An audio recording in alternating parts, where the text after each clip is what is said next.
आगे बढ़े। मेरी आवाज आ रही है? Yes sir. Yes sir. कोई सवाल पूछना है आप लोगों को? Any question? अगर आप क्वेश्चन पूछोगे तब मैं डीप में जाऊंगा, अगर क्वेश्चन नहीं पूछोगे तो जो सिलेबस के हिसाब से जो रिक्वायर्ड है, जितना जानना आपको उतना तक कर देंगे। ठीक है ना? ठीक है, चलिए कॉम्प्लेक्स 3 में चलते हैं। Complex 3, this is complex 3। अब क्या हुआ हमारे पास यहां पर क्या हुआ अभी तक? QH2 is generated in complex 1 and QH2 is also generated from complex 2. इन दोनों कॉम्प्लेक्सेस से QH2 जो जनरेट हुआ, reduced ubiquinone. Now the electrons in the reduced ubiquinone will pass to complex 3 और complex 3 उसको फिर पास कर देगा साइटोक्रोम C को। ओके, साइटोक्रोम C जो है बाद में पास करेगा वाटर को, पहले देगा कॉम्प्लेक्स 4 को एंड देन वाटर को। ठीक है, तो यहां तक हो गया। Q रिडक्शन हो गया कॉम्प्लेक्स 1 के द्वारा, कॉम्प्लेक्स 2 के द्वारा। अब देखते हैं कॉम्प्लेक्स 3 में क्या हो रहा है। कॉम्प्लेक्स 3 जो है जितना भी QH2 है उस सब को लेके सबका इलेक्ट्रॉन, तो ये इंपॉर्टेंट है, कॉम्प्लेक्स 3 इज वेरी इंपॉर्टेंट, सब इंपॉर्टेंट है, कोई भी कम इंपॉर्टेंट ऐसा नहीं है कि नहीं, सब इंपॉर्टेंट है। ओके और अगर ये सब के जीन में कॉम्प्लेक्स 1 के किसी 41 पॉलीपेप्टाइड्स है, इसमें 14 पॉलीपेप्टाइड्स, सबका अलग अलग जीन है, अगर इस जीन में म्यूटेशन हो गया तो सोचिए क्या होगा। सो म्यूटेशन इन दीज जीन्स, वो सर्वाइव ही नहीं कर पाता है, तो उसके फिर वो आगे जीन पूल को कंट्रीब्यूट ही नहीं कर सकता है। तो म्यूटेशन जब भी हुआ इन जीन में, वो एनिमल ही एलिमिनेट हो गया before reaching the reproductive age. Okay, so आप पोटेशियम साइनाइड का नाम सुने होंगे, सुने हैं पोटेशियम साइनाइड का नाम? हेलो, सो गए क्या? Yes sir. आवाज आ रही है? No sir. Yes sir. Sir आ रही है। पोटेशियम साइनाइड का नाम सुना है कोई? Yes sir. पोटेशियम।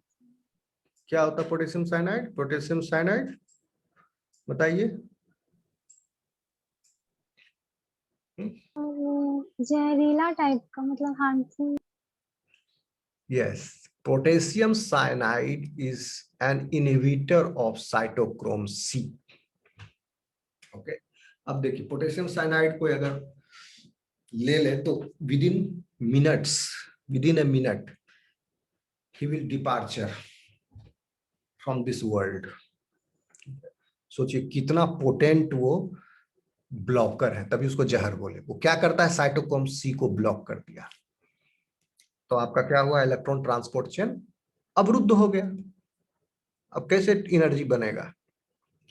तो आप कहोगे कि मिनट में क्यों मर गया, एनर्जी क्या आज तक बनाया नहीं था कभी? क्या मिनट में इसलिए मर गया क्योंकि न्यूरॉन्स जो है, neurons terminally differentiated sales and neurons are heavily dependent on this. Okay, electron transport chain. Once the electron transport chain blocked, energy production उसमें तुरंत हो गया बंद, neurons will die, so person also dies. Very potent एक myth है कि जिसने potassium cyanide खाया उसने सोचा कि इसका स्वाद, हम एक ऐसी जोक है, समझ लो, सुन लो, कितना सच्चाई है उसमें हम नहीं जानते, कह सकते हैं कि उसका स्वाद कैसा है पोटेशियम साइनाइड का। तो जिसने खाया उसने सिर्फ एक वर्ड लिख पाया, एक लेटर लिख पाया, एस, लिखते लिखते मर गया। तब एस से क्या है, सावर है कि स्वीट है, कड़वा है कि मीठा है, नोबडी नोस, क्योंकि बताने वाला जिंदा ही नहीं बचेगा, बताने से पहले ही मर जाएगा। तो ये सब सुसाइड मिशन पर जाते हैं, वो सब रखता है, मिलिटेंट सब रखते हैं। Okay, potassium cyanide. चलिए तो हम इसलिए बोले पोटेशियम साइनाइड जो है साइटोक्रोम सी को ब्लॉक करता है। अब जितना भी QH2 जनरेट हुआ है वो सब कॉम्प्लेक्स 3 उससे इलेक्ट्रॉन खींच लेगा, निकाल लेगा। यानी उससे साधारण भाषा में बोले निकाल लेगा, मतलब आप समझिए कि कॉम्प्लेक्स 3 के अंदर जो है ग्रुप्स जो है वो उनका रिडक्शन होगा, ठीक है। And result of which Q जो है फिर ऑक्सीडाइज हो जाएगा। Q से इलेक्ट्रॉन निकाल लिए तो Q क्या हुआ, फिर ऑक्सीडाइज हो गया और Q वापस लौट गया मेम्ब्रेन के अंदर ही, क्योंकि Q का साइकिल है, Q से QH2, QH2 से फिर Q, ठीक है। Q का कंजम्पशन नहीं होगा, नहीं तो कंजम्पशन होगा फिर बार बार नया नया Q कहां से आएगा, वही QH2 बना फिर H, उससे आगे वाला कॉम्प्लेक्स फिर रिडक्शन हो गया, तो देन Q फिर again is available for the reduction by complex 1 and complex 2। वो हम दिखाएंगे आगे फिगर में। उसको कहते हैं Q का साइकिल, Q साइकिल, यूबिक्विनोन साइकिल। इतना क्लियर है आपको? कुछ पूछना है?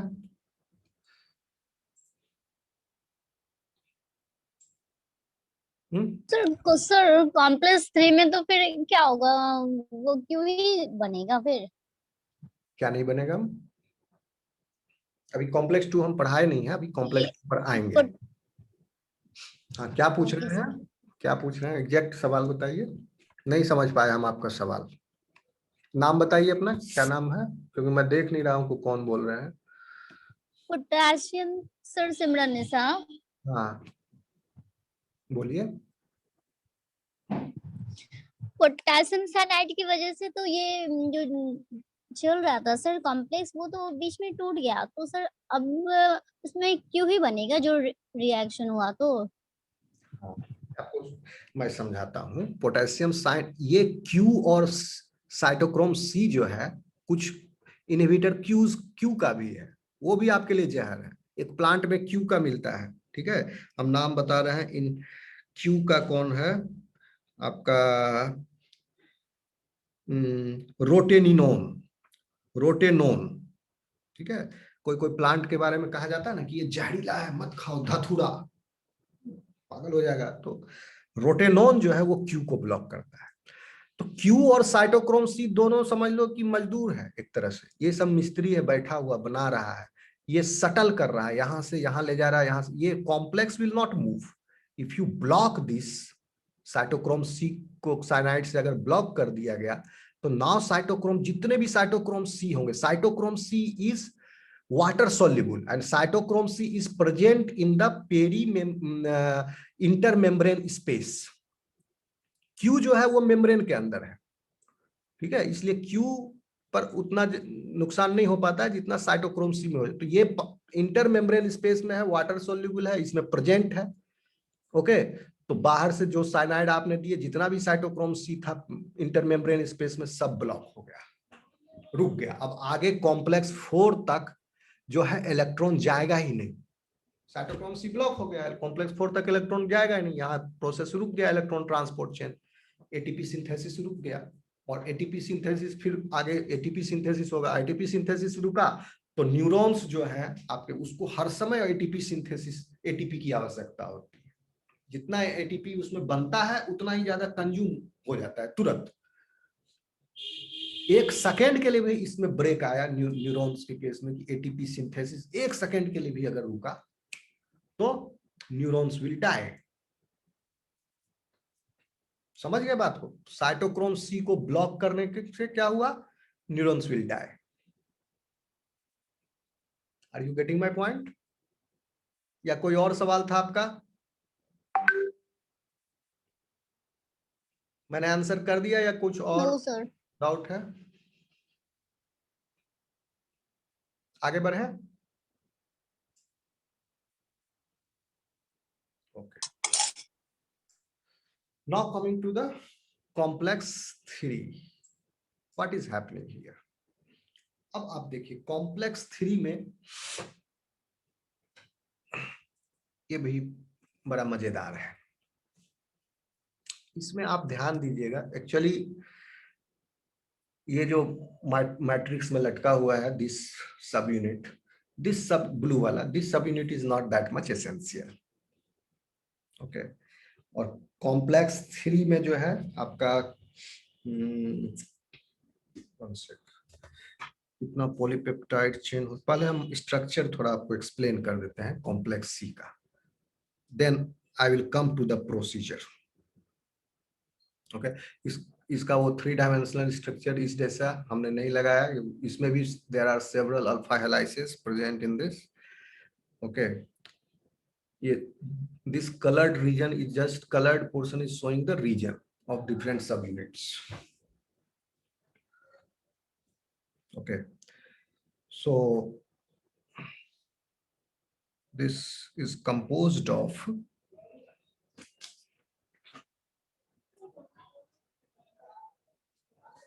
कॉम्प्लेक्स सी का स्ट्रक्चर जो है रिसेंटली पता चला है, ज्यादा दिन की बात नहीं है, मैं +2 में था उस समय। एंड 1 सेकेंड, हाँ अब देखिए, crystallography, the functional unit of complex 3 is a dimer with 2 monomeric units of cytochrome B। देखिए 2 monomeric units of cytochrome, ये ग्रीन वाला पोर्शन दिख रहा है आपको, एक डार्क ग्रीन एक और एक लाइट ग्रीन।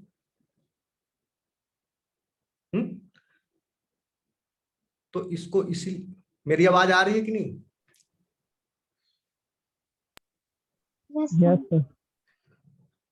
ठीक है, तो इसीलिए इसको बोला डायमेरिक प्रोटीन, इसके संदर्भ में साइटोक्रोम बी के संदर्भ में, और ये इसका मेन कंपोनेंट है साइटोक्रोम बी। और ये साइटोक्रोम बी इस तरह से अरेंज्ड है इसमें कि इन दोनों के बीच में एक स्पेस क्रिएट हो गया है, ठीक है, and that space is called cavern, CAVERN। अगर आप अपनी हथेली को थोड़ा सा टिल्ट करके दोनों सटा लो, ठीक है, दोनों पाम आपके हथेली को, और अपनी तरफ दोनों हाथ को मोड़ लीजिए, आंखों की तरफ दोनों पाम को, तो बीच में आपका स्पेस हुआ, यानी जो आप ऐसे ताली बजाते हो दोनों हाथ लगा के, उसको थोड़ा सा ओपन कर लो, ओके, और हाथ सटा ही रहे पाम, तो इस लाइक इसी के जैसा एक बीच में स्पेस क्रिएट हो गया जिसको कैवर्न बोलते हैं, कैवर्न। और ये स्पेस में जो है आपका क्यों क्रिएट किया गया, ताकि इसमें QH2 फिट हो, QH2 के लायक स्पेस, QH2 आके इसमें फिट हो गया। Okay, in which ubiquinone is free to move from matrix side of the membrane, matrix side of the membrane, QN side, N side हो गया आपका, N साइड जो है क्या हुआ, निगेटिव साइड, यहाँ प्रोटॉन डेफिशिएंट है, and P side is positive side, proton rich side. Now QN is the binding side in the cytochrome B, एक साइटोक्रोम B पर QN बाइंडिंग साइट है, और QN binding site means it is denoting what, this binding site is towards the neutral side, negative side, and there is one more Q binding site which is present in another cytochrome B, इसके बगल वाला जो है, और उसमें थोड़ा ऊपर की तरफ है, यानी पॉजिटिव साइड।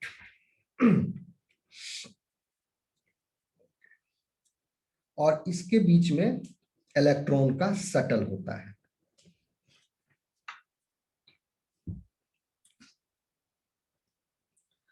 लेकिन इलेक्ट्रॉन का शटल फिर कैसे होगा, इसके लिए फिर आपको समझना पड़ेगा क्यू का साइकिल। पहले इसको आप देख लीजिए, फिर वो आप समझिएगा। ये फिगर दिख रहा है आपको, Q cycle.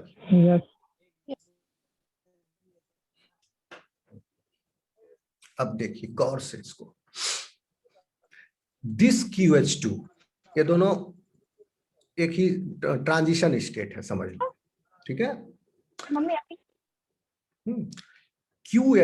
this QH2 is coming from where, either complex 1 or complex 2।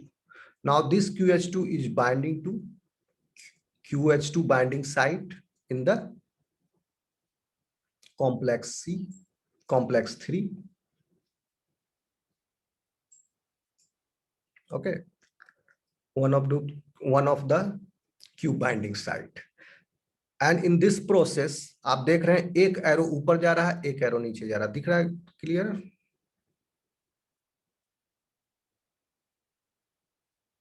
दिख रहा है आपको? Yes, sir. एक एरो ऊपर जा रहा है, एक एरो नीचे जा रहा है। इसको आप समझिए क्यों एक ऊपर जा रहा है। QH2 के पास 2 इलेक्ट्रॉन्स था जो कि वो एक्सेप्ट किया था किससे, FADH2 से या NADH प्लस H प्लस। याद भूल गए? अभी देखो, देखे थे ना, 2 इलेक्ट्रॉन यहां से निकला और ये 2 इलेक्ट्रॉन माइग्रेट होते फाइनली QH2 के पास आया।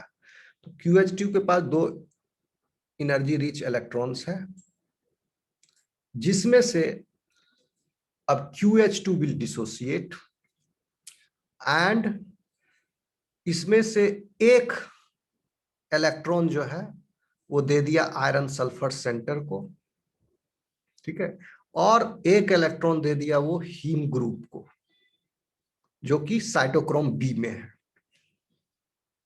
ओके, नाउ दिस Q और साथ में 2 प्रोटॉन जो है इसका, अब यहां पर इसको आप बैलेंस कर लो तो 2QH2 लगा सकते हो। 2QH2 में फिर 2 इलेक्ट्रॉन गया यहां पर और 2 इलेक्ट्रॉन और 2 प्रोटॉन जो है ये भी एक तरह का प्रोटॉन पंप है। ये प्रोटॉन कैसे ये जो प्रोटॉन रिलीज किया H2, ओके, तो this is coming from where P binding site, यहां पर QP साइट, QP साइट पर बाइंड किया हुआ है आपका QH2 एंड दिस QH2 जो है फिर Q में रिड्यूस हो गया, वो चला गया आपका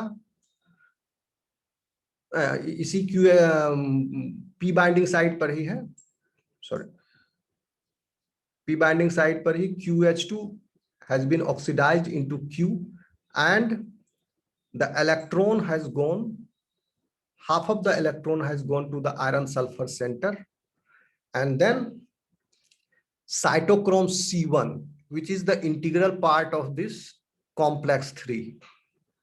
इस complex 3 में 3 important part है, cytochrome B, cytochrome C1, and this blue portion is there.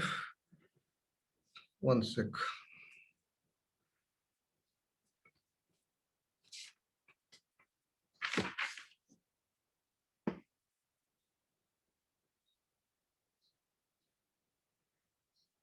One second.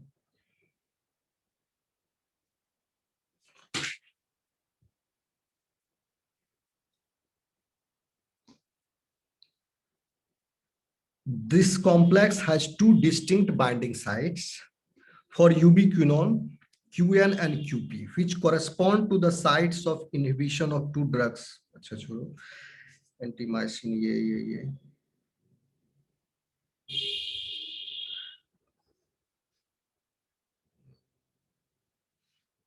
Structure कहाँ पर लिखा हुआ है?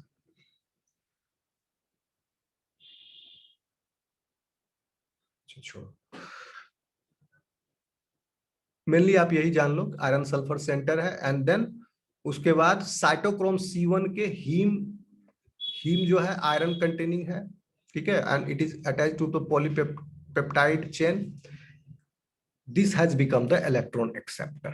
Now cytochrome C, which is dissolved in the intermembrane space, can accept the electrons from this, from cytochrome C1, which is integral part of the complex 3. Cytochrome C is not part of the complex 3. सिर्फ cytochrome C ही जो है water soluble electron acceptor है. Cytochrome C1, cytochrome B, and ubiquinone are lipid soluble electron acceptors. Okay. Now, और एक electron जो है उसका चला गया ट्रांसफर होकर के, it will take a 1 Q, और इस क्यू को किस साइड पर, second side, Q N side.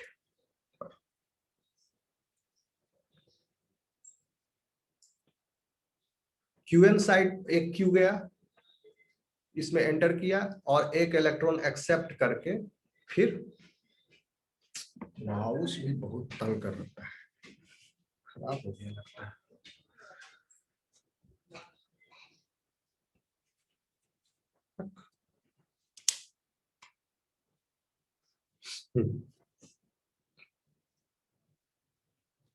अब जो है इसमें इलेक्ट्रॉन आया क्यूब एक इलेक्ट्रॉन लेने के बाद ये निगेटिवली चार्ज हो गया, ठीक है। तो पहले एक QH2 एंटर किया in the side P side पर, QP साइड पर, एंड एक Q एंटर किया QN साइड पर, दोनों एंटर किया, और QH2 से एक इलेक्ट्रॉन चला गया आयरन सल्फर सेंटर, और फाइनली साइटोक्रोम C के पास चला गया, और एक इलेक्ट्रॉन जो है Q एक्सेप्ट किया, एंड यह आयन बना Q का, यानी एक इलेक्ट्रॉन लेने के बाद Q रिड्यूस हुआ, आधा रिड्यूस हुआ है।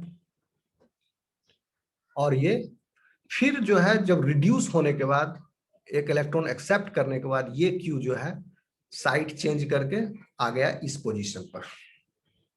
ओके, अब फिर क्या हो रहा है, again now this Q will accept 2 protons and then will give rise to QH2 again, and QH2 will diffuse in the inner mitochondrial membrane again. Okay, so this process is happening. मतलब इस second picture में भी यही हो रहा है, QH2 से QH2 से फिर ये QH2 बना, ये सेम चीज है, एंड देन Q से फिर ये Q हुआ, बन गया ऑक्सीडाइज, और Q बाहर निकल गया। ओके, और एक QH2 फिर यहां रिलीज होकर निकल गया, और इलेक्ट्रॉन जो है आपका चला गया फाइनली साइटोक्रोम C के पास। इसको समझने में किसी को दिक्कत है?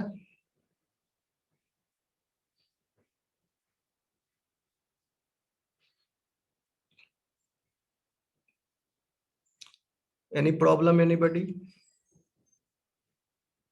This is the reaction जो इसमें हो रहा है, QH2 plus Q, QH2 plus Q, cytochrome C1 is oxidized form of cytochrome C, ये हो गया, ये सब reactants है।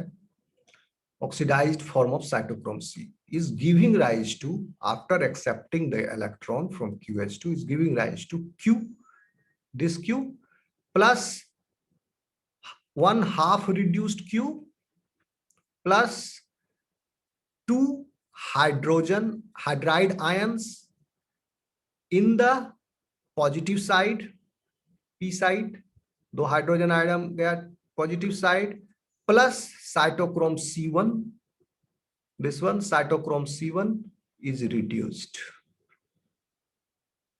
and in this process what is happening, this is the Q cycle, this process, this QH2, अब इसके साथ क्या होगा, जो आयन प्रोड्यूस हुआ QH2 का Q ion, again one QH2 will be internalized, and this ion plus again 2 protons will be pumped, and oxidized C1 cytochrome C will take part, and then one oxidized form of Q जैसे इसमें release हुआ, and 2 protons again it will go in the intermembrane space, one QH2 will be reduced from QH2 will be released, and cytochrome C1 is reduced again. So इस तरह से 2 बार हो रहा है, and in both of these processes Q and QH2 is recycled. QH2 से Q बना, फिर Q से QH2 बना.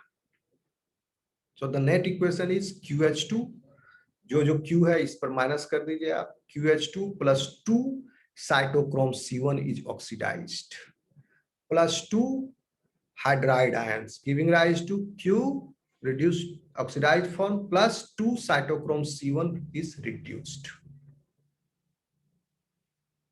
Okay, ये cytochrome C1 है. Cytochrome C1 is part of the complex 3 and cytochrome C is not part of the complex 3. It is free in the free form in the intermembrane space because it is water soluble.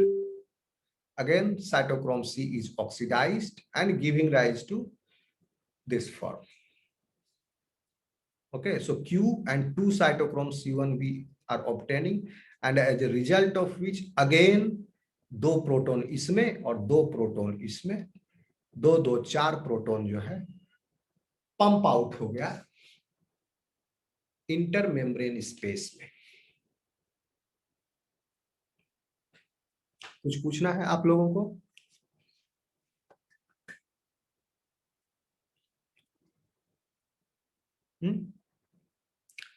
Sir complex third में ये दोनों process हो रहा है.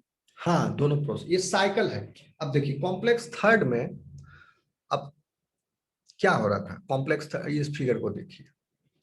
Complex 3 को क्या चाहिए? Q चाहिए, रिड्यूस्ड फॉर्म ऑफ, यहाँ Q लिखा हुआ है लेकिन यहाँ QH2 लिखा जो जा रहा है.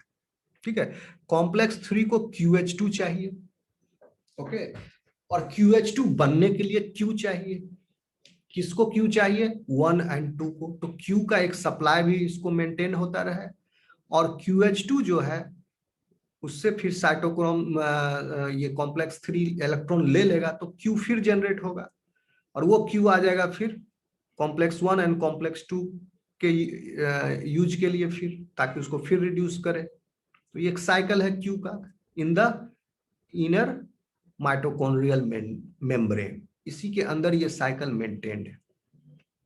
ठीक है, कि Q से QH2, QH2 से फिर Q से QH2, Q से. ओके, तो कैसे हो रहा है वो cycle? This is the cycle. मतलब QH2 आया, पहला स्टेप आप समझ लीजिए. फर्स्ट स्टेप में 1 QH2 is coming and 1 Q is coming, and in that step again Q is released. So आप देखिएगा कि नेट जो है इसमें क्या लगा? एक QH2 लगा. जो Q अभी गया है वो अभी अंदर ही है. इसके अंदर Q तो बाहर निकल गया, एक QH2 से एक Q बाहर निकल गया, लेकिन शुरू में एक Q और घुसा इसमें, वो अभी अंदर ही है आयन के फॉर्म में. सर ये Q कहाँ से आया है? Q तो चेंज हो गया था ना QH2 में. कहाँ पर? कौन Q? ये this Q you are talking about? नहीं, ये स्टार्टिंग में जो है, this one, इसके नीचे जो Q है. this Q, यस ये वाला, इसकी बात कर रहे हैं आप? Yes sir. हाँ, तो ये देखिए आप, इसमें Q का जो है इनर माइटोकॉन्ड्रियल मेम्ब्रेन में पूल है, बहुत सारा Q है. कुछ Q को रिड्यूस कर दिया यहाँ पर, और फ्रीली ऑक्सीडाइज्ड Q भी है,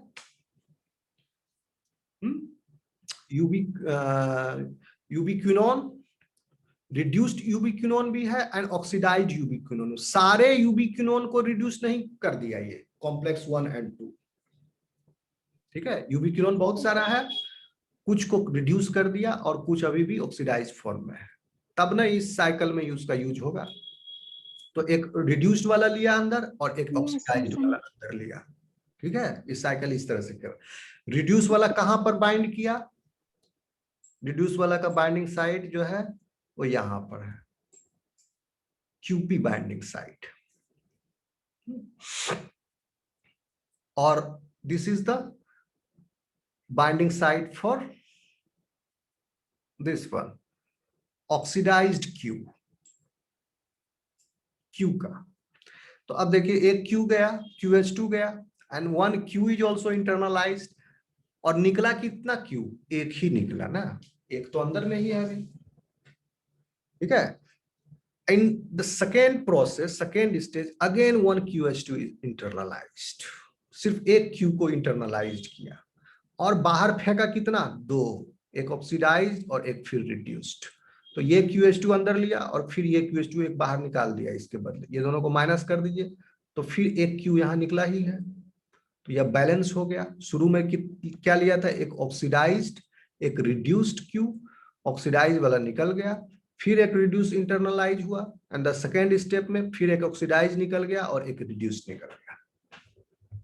अब आप देखिए बैलेंस मेंटेन है, एक अंत में एक Q यहां भी निकल गया, एक QH2 निकल गया। शुरू में क्या लिया था, एक QH2 and 1 Q। P side से ऑक्सीडाइज्ड Q निकल गया एंड N साइड से रिड्यूस्ड QH2 निकल गया।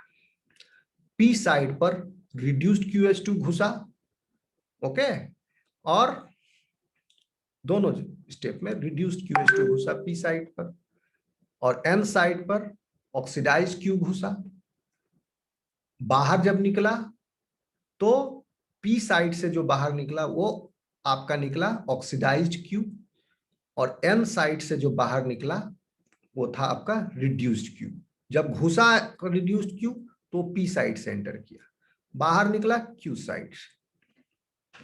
लेकिन जो बाहर निकला वो ये वाला नहीं है, बाहर जो निकला वो उस पे जो इलेक्ट्रॉन आया है, जो अंदर ऑक्सीडाइज Q गया था वही रिड्यूस्ड होके बाहर निकला है।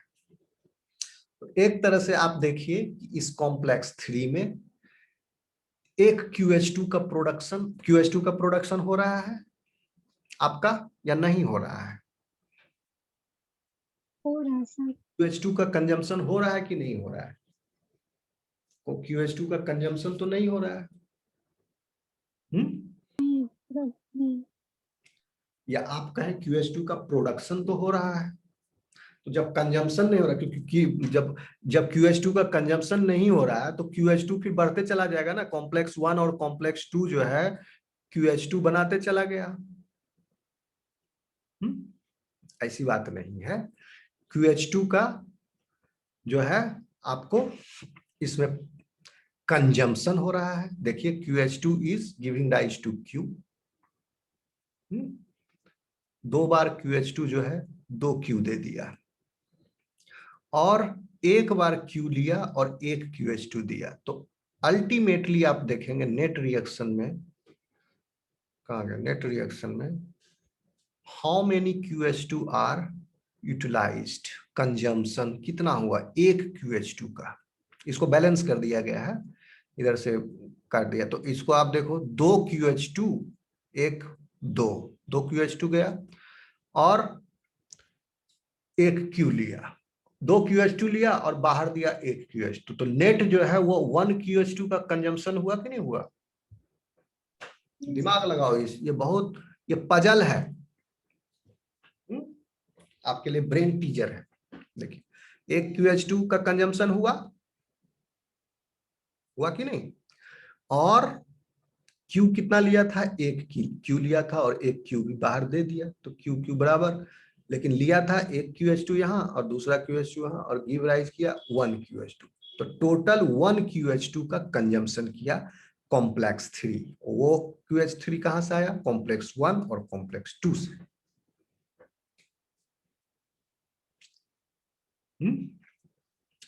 और 4 प्रोटॉन जो है पंप आउट हो गया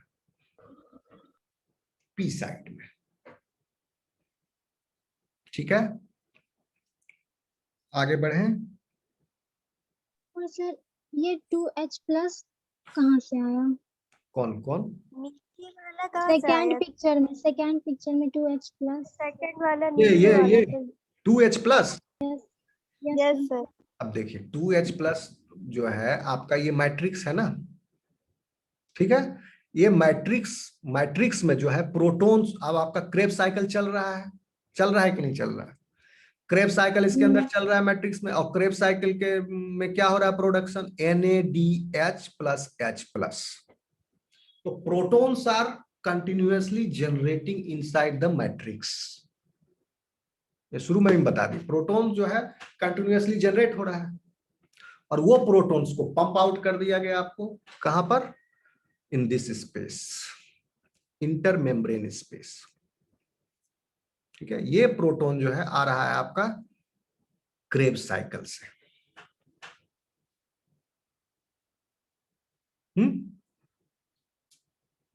जी सर। और कोई कंफ्यूजन है? No sir.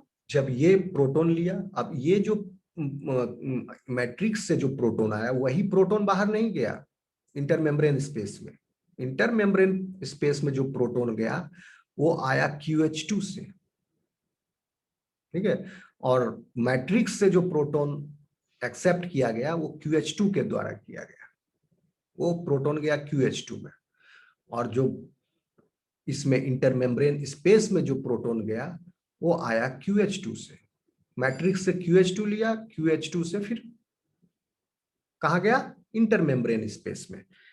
लेकिन आप कॉम्प्लेक्स 1 में जब देखे थे आप, तो उसमें डायरेक्ट हो रहा था प्रोटॉन का पंपिंग, डायरेक्ट, कोई बीच में लेने वाला नहीं है, इसीलिए इसका मैकेनिज्म अननोन है। कॉम्प्लेक्स 3 में क्या हुआ, कॉम्प्लेक्स 3 भी प्रोटॉन पंप है, उसमें प्रोटॉन जो गया इंटरमेम्ब्रेन स्पेस में वो QH2 से निकल के गया और इनर माइटोकॉन्ड्रियल मैट्रिक्स से प्रोटॉन QH2 में घुसा। यहां पर ऐसा कोई मीडिएशन नहीं है, डायरेक्ट पंप जो है हो गया प्रोटॉन का। और कॉम्प्लेक्स 3 में, कॉम्प्लेक्स 2 में तो कोई प्रोटॉन पंपिंग मैकेनिज्म नहीं है, जस्ट सिंपल एंजाइम। और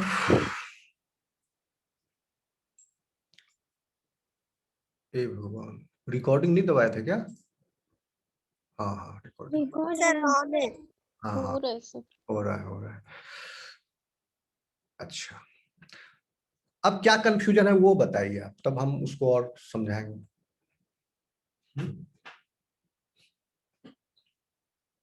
फिर से सर हीम बीएल क्या है? हीम बीएल, हीम बीएच, ये सब क्या है? हीम बीएल जो है आपका साइटोक्रोम बी में, ये 2 यूनिट है साइटोक्रोम बी का। इस साइटोक्रोम बी में there is light and there is heavy, इसलिए लाइट और हैवी बोला गया, ठीक है। Heme groups are there, heme group में क्या है, आयरन है, और आयरन से अटैच है पॉलीपेप्टाइड चेन है, ठीक है। और ये पोरफायरिन रिंग है इसमें। सो इलेक्ट्रॉन को एक्सेप्ट जो कर रहा है वो आयरन एक्सेप्ट कर रहा है, आयरन। और आयरन जो है Fe3+ से Fe2+ स्टेट में चला जाता है। इस आयरन को मेंटेन करने के लिए Fe3+ यानी 3 पॉजिटिव चार्ज है, और 1 इलेक्ट्रॉन ले लेगा तो Fe2+ हो जाएगा, ठीक है। तो ये Fe3+ स्टेट से Fe2+ स्टेट में गया, and then adjacent ring to it because of the, अब इसका इलेक्ट्रोनिगेटिविटी ज्यादा कैसे है पहले वाले से, क्योंकि इसके साथ फिर different type of polypeptide chain है। सो इन टोटो इफेक्ट जो है इलेक्ट्रोनिगेटिविटी जो है इसका ज्यादा बढ़ा हुआ है इससे, ठीक है, Bl ग्रुप से। सो इलेक्ट्रॉन जो है लोअर इलेक्ट्रोनिगेटिविटी ग्रुप से निकल के अपने आप स्वतः हायर इलेक्ट्रोनिगेटिविटी ग्रुप तक चला जाता है, ओके। और फाइनली फिर बाद में फिर इसका स्टेट जो है किसका, Q का स्टेट, ये ज्यादा इलेक्ट्रोनिगेटिव है इस हीम से, BH वाले हीम से। तो फिर इससे निकल करके इलेक्ट्रॉन चला गया Q के पास और बन गया आपका Q आयन।